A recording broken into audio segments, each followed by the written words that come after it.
And this is Last Chance Surgery. Tonight, the most important moment in baby William's short life, the day of his open heart surgery. In a rare operation, surgeons will stop his little heart to save his life. There are some features about William's anatomy which unfortunately are going to make it a bit more difficult than we'd anticipated.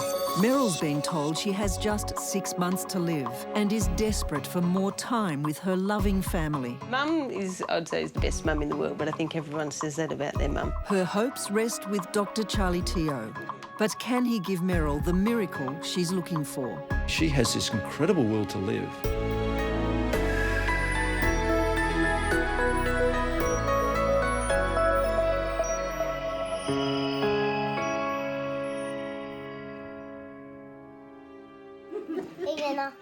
Merrill is a mum, a grandmother and loving wife. Is that a dinosaur? Looks a big one, doesn't it? Where's the legs? She adores her family and her husband, who she married 41 years ago.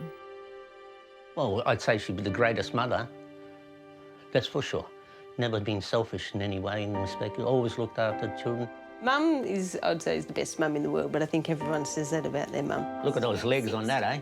Isn't it terrific? She does show them off in the day. Any time that Merrill and her family spend together is precious, especially now. Merrill is dying. At best, she has 6 months to live. Merrill has a chordoma, a very rare tumour that grows out of the bone in the skull and into the brain. In terms of the surgical aspects of her tumour, you couldn't get more difficult. I mean, it's terrible. You know, she's got everything going against her. It's bad location, bad size, bilateral in location. It has every major blood vessel running through it and every little perforator running through it. You always think it happens to other people, but no, it can happen to anyone. Merrill can't talk. Because of where the tumour is, she had to have a tracheostomy to help her breathe. Mum communicates with us by writing on a kid's sketch pad. This is my last chance to have some more time with my family.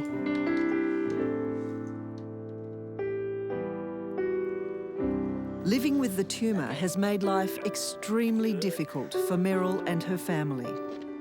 Ready? Great.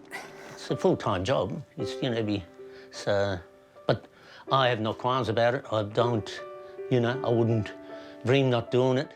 Actually, you don't realise, isn't it, how nice it is once you get a bit of rain and that. When he took those vows when they got married through sickness and health, he's really stepped up to it. Dad's been amazing that way, he just takes her wherever she wants to go. Yet even though every day is a struggle, Merrill's family wanted more time and they began searching for a last chance. A search that brought them to neurosurgeon Dr. Charlie Teo. When the daughters came to see me, I was a little bit sceptical, and I like making sure that the patient themselves want the surgery. So I was very comforted to see when I met Merrill that she was very positive, very gung-ho. What Merrill wants to know is if Dr. Teo can give her any extra time with her family. You could have presented me with an easier case than this, Merrill. Gee. Well, they reckon it's like a tiger territory, isn't it? This is yours. There's this big lump of white stuff right here in front of your brainstem, and it's so big that you can't even see the brainstem. Look. The brainstem is crucial to stay alive. The bottom line is that things aren't looking very good for you, I'm sorry. These chordomas are bad tumours. They have a propensity to recur, even if you do a good resection. So much so that some people think they're incurable. Some people think that you can never get a 100% surgical cure if they're in your location. Now, these tumours can occur elsewhere, and you can get a complete resection and be curative with that surgery. But when they're in the brain, in the clivus, where your tumour originated, then most people, including myself, believe that they're incurable. So the whole idea of surgery right from the start, I'm hoping you realise that, was to basically buy you time. Because the one thing that really needs to be made clear is that surgery can prolong your life, but surgery is unlikely to restore the functions and the abilities that you've lost already. So the ability to speak and sing, the ability to swallow, the ability to walk without assistance won't return with the surgery. So in other words, the quality of life you've got now is what you have to accept. And if that is acceptable and you want it to be extended, then I think you should definitely go ahead with surgery. Baby William is just a week old and he's already in need of life-saving surgery. There's no doubt that if we don't do this operation, the future is not good. He has a rare congenital heart problem, which means his heart is having to pump twice the amount of blood, and William is using all his energy just to stay alive. Today, doctors will try to fix William's heart.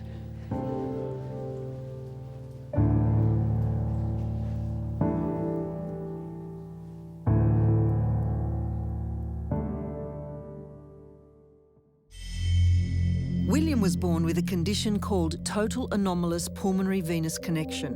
Normally, blood is pumped through the lungs, recharged with oxygen, and then returned to the left side of the heart to be pumped through the body. But in William's case, the 4 veins that carry the blood from the lungs all drain into the right side of the heart, in this case, the wrong side. And baby William's tiny heart is having to work twice as hard to move blood through a hole in the heart and around his body. So in this surgery, which he performs only 2 or 3 times a year, Professor Windlaw will fix the plumbing of William's heart. He will stop the blood going into the wrong side of the heart. He will reconnect the 4 pulmonary veins to make sure the blood goes in the right direction. Professor Windlaw will also need to fix a hole in William's heart. But it's easier said than done. William's tiny heart is the size of a golf ball. The small veins Professor Windlaw needs to find are at the back of the heart. Just opening up the pericardium now. Just 30 minutes into the operation, he gets his first look. So what we can see here is that the heart is very enlarged because it's pushing a lot of blood around in a circular motion. And it looks a bit tired as well. It's about to have a longer rest. To operate on William's tiny heart, Professor Windlaw must first put William on a bypass machine that will pump blood while his heart is stopped. So what we're doing at the moment is getting ready to put the pipes in that will drain the blood away from the body and return it after being oxygenated. Okay, Hayden, let's go on bypass, thanks. So you'll see that the heart is now collapsed in a good way because the blood is draining out of this pipe and coming back into this one. The machine is now pumping blood around William's little body. And soon, Professor Windlaw will stop William's heart. It's the only way he can do the surgery to save this baby's life. Merryill is looking for a miracle. She has been told she has at best 6 months to live. So she's come to Dr. Charlie Teo in the hope he can give her more time with her loving family. But Merryill is about to learn just how difficult her operation would be, even for Dr. Teo. The tumour has grown in and around all the nerves and vessels. So Dr. Teo has to prise the tumour off each and every vital structure, some less than a millimetre thick. It's kind of like cleaning off the bolognese off a bowl of spaghetti. It'd be great if you could just, swallow the whole bowl of spaghetti, but instead you've got to go in there, maintain every little bit of spaghetti, but you've got to take all the bolognese off it. Yeah.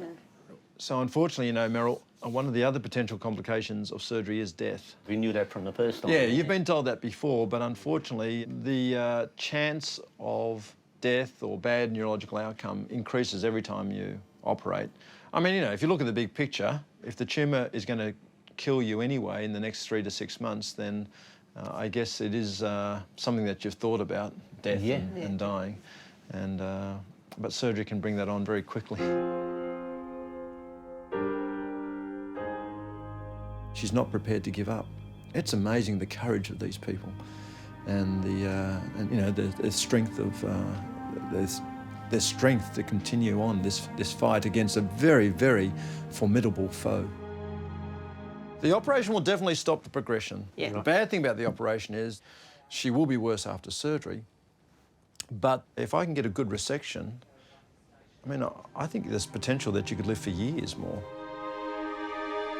I mean, a lot of people think that that's not very long, but for someone who has only been given 6 months, 2 years is actually quite a long time, so I was pretty happy with that. 2 years, to me, is a long time, you know, which is good, isn't it? As you said, there's always hope. Right? If you just let it go, that'd be sad. You know, besides that, you know, what you're going to lose? I'm virtually going to lose half my life. Half my, I lived with her for 40-odd years, so that goes, everything we did, we were more or less, you know, together type of thing, so, yeah. Go for it. You're very lucky to have such a loving and caring family, aren't you? You must have been a good old chook in your day. Good mum, good wife. Yeah. She did anything for us all. She's here for one final chance at life. She knows the risks. She knows the potential repercussions of hitting one of those small blood vessels, and she's prepared to take that risk. So if she's prepared to take it, I'm prepared to offer it to her. Baby William's open heart surgery is now well underway. A bypass machine is pumping blood around his body. And with that in place, Professor Windlaw will now stop William's tiny heart. We stop the heart by stopping the normal blood flow and letting potassium-rich cold solution go down the coronary arteries. That's what we're just about to do now. And this is a bit of cold solution, which just helps reduce the metabolic demands of the heart. Eventually, baby William's heart stops completely. Now, Professor Windlaw has the delicate task of fixing it. There are some features about William's anatomy which are friendly to repair, but there are also others that unfortunately are going to make it a bit more difficult than we'd anticipated. Normally, blood is pumped through the lungs, recharged with oxygen, and then returned to the left side of the heart to be pumped through the body. But in William's case, the 4 veins that carry blood from the lungs all drain into the right side of the heart, the wrong side. And baby William's tiny heart is having to work twice as hard to move blood through a hole in the heart and around his body. So Professor Windlaw will stop blood going into the wrong side of the heart and reattach the veins so blood flows in the right direction. He also needs to fix that hole in William's heart. So we're almost finished the disconnection between the pulmonary veins and the back of the atrium. See, this is one of the joys of this type of surgery, is operating right at the back of the heart in a pool of blood. Then he has to stitch the veins to where they should be, the left side of the heart, all in such a tiny area and on such a tiny organ. William's heart is the size of a golf ball. We've made the connection between the veins in the back of the heart. With the veins attached in the correct position, Professor Windlaw has fixed William's heart. It's time for one of the most crucial moments of the operation. Professor Windlaw must start William's heart again. So what we have at the moment is a number of monitoring lines inserted into the heart, which are displayed on the screen. And what they tell us is that the connection we've made between the pulmonary veins and the atrium on top looks okay. And the pressures in the heart indicate that it's working satisfactorily for this point in the operation. So we're ready to see how we go and come off bypass. Slowly, they will now see if William's heart starts beating for itself.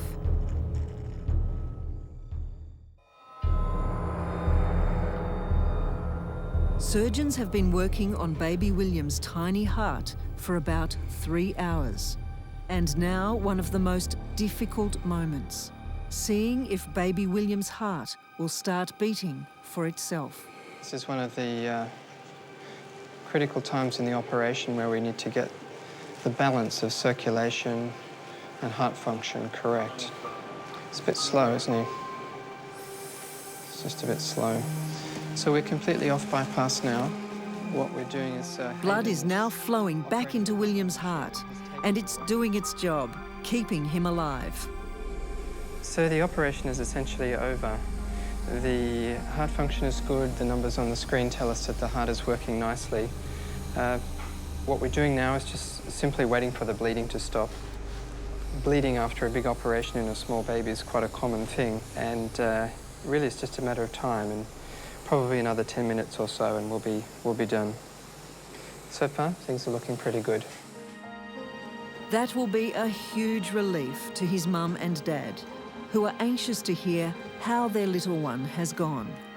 I had been dreading that for days. I mean, yeah, it was hard. It was the hardest thing I ever had to do. I mean, but at the same time, there was no other option.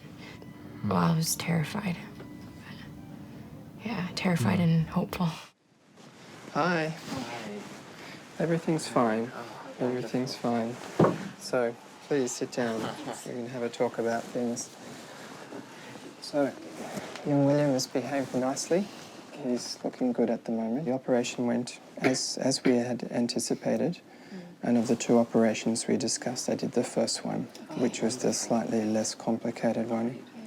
So the blood flow coming back from the lungs now comes directly to the heart. That, for the moment, is looking very nice. Oh, thank you. It's a pleasure. Thank you. See you soon. See you. Okay. Bye. It was a very long morning waiting to hear how William's surgery went. I just absolutely elated to hear that it was so successful. He's resting, settling into intensive care now, and we're just in this watching phase to make sure that his bleeding settles down. I guess in an overall sense, though, it's a big thing for somebody who's only 12 days old, and we can expect some ups and downs, particularly over this first 24 hours. We often have a bit of a dip before we come good again. It's the morning of Merrill's operation, and it's a very emotional and anxious time for her family. She's been to theatre before, but how long she may have to live now comes down to this surgery. Well, let's take you inside. And we'll see you later, will we? Yeah. We can't go in there, can we? No. Okay then. See you later. Love you, Mum. Love you, Mum. I can't give you a kiss, but I'm sick. But we'll see you soon. Yeah. See you, Mum. Good luck. See you soon, okay?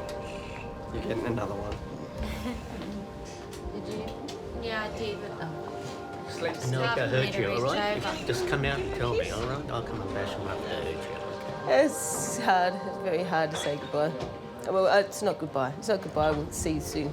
So we're confident that it's going to all go well. So it was hard, though, because we know there's that chance that, you know, things might not go the way that we hope, but we're confident. We've got to stay positive, and yeah, it's hard.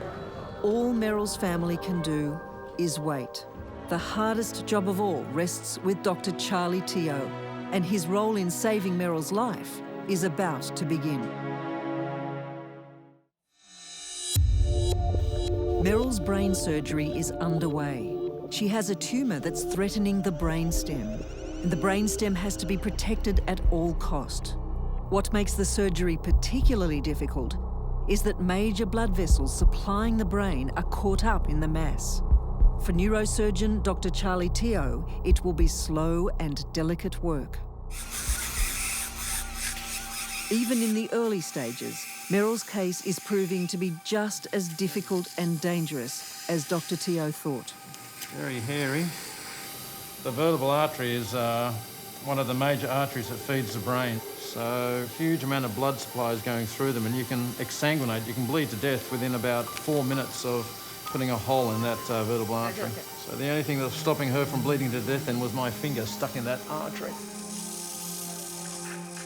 With the bleeding under control, Dr. Teo gets his first real look at the menacing mass. So this is all tumour here, this blue stuff. All those white structures over the top of them are cranial nerves. Give me some job. Also caught up in the tumour are tiny vessels that supply all the blood to Merrill's brainstem. They cannot be damaged, and Dr. Teo has to gently pick the tumour off those vital structures. We've done, I guess, about 90% of the tumour's out, but the trouble is the last 10% is the hardest bit, because that's the bit that's stuck to the brainstem. So if I can get this off without killing her, we're looking really good. Merrill's life, any chance of seeing her grandchildren again, is in Dr. Teo's steady hands. We're just going to have a look around now to make sure there's no tumour left behind. This is the brainstem I'm sucking on here. Okay, so this is brainstem, this white structure here. Okay, and there's the tumour coming out. There's a hole in the brainstem where the tumour came out. To be extra sure, Dr. Teo has one last look with a special scope. It is then that he spots what he didn't want to see. It does look like there's tumour still left in the brainstem there, doesn't it? Yeah, I don't like the look of that. So I think that shows that there is a bit of tumour left underneath the right vertebral artery. Okay, we'll have to take that out.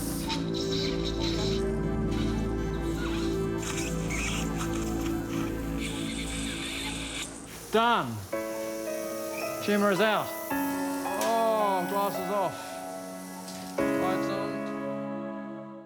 Squeeze again. Next week, Merrill, wake up. Squeeze my fingers. Merrill's operation is over, but how much time has Dr. Teo bought her? I think I've got at least 90% of it out, if not better. And baby William's recovery. But is his biggest challenge still ahead? It's okay, honey. It's okay. Mommy's here.